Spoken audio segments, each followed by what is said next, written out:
Today is 79th India's Independence Day. ഇന്ന് ഇന്ത്യയുടെ 79ാം സ്വാതന്ത്ര്യ ദിനമാണ്.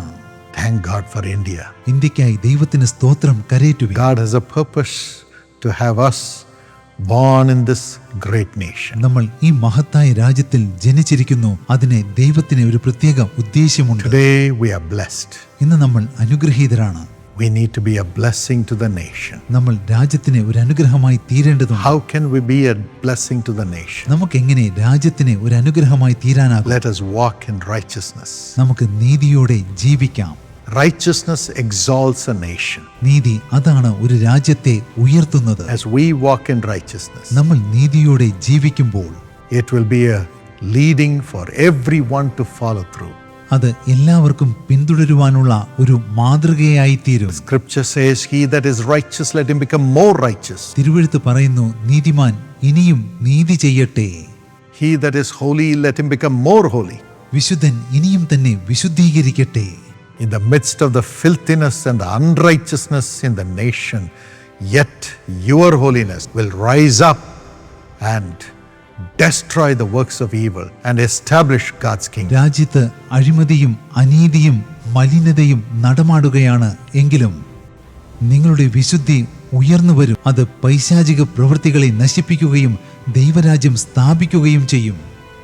God's kingdom in our nation alone shall bless the people. നമ്മുടെ രാജ്യത്ത് സ്ഥാപിക്കപ്പെടുന്ന ദൈവരാജ്യത്തിന് മാത്രമേ ജനങ്ങളെ അനുഗ്രഹിക്കുവാൻ സാധിക്കൂ. Shall we walk in righteousness നമുക്ക് നീതിയോടെ ജീവിക്കാം. and pray for the nation? രാജ്യത്തിനു വേണ്ടി പ്രാർത്ഥിക്കാം. Lord Jesus, കർത്താവായ യേശുവേ, I know you love India.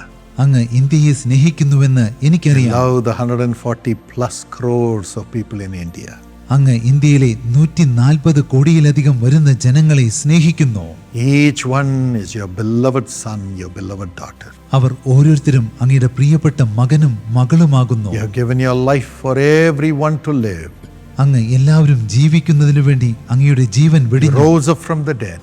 അങ്ങ് മരണത്തിൽ നിന്ന് ഉയർത്തെഴുന്നേറ്റു. Now resurrect every spirit of every person. ഇപ്പോൾ ഓരോ വ്യക്തിയുടെയും ആത്മാവിനെ അങ്ങ് Let ഉയർത്തെഴുന്നേൽപ്പിക്കണം. everybody have hope through understanding of the love that you have for them.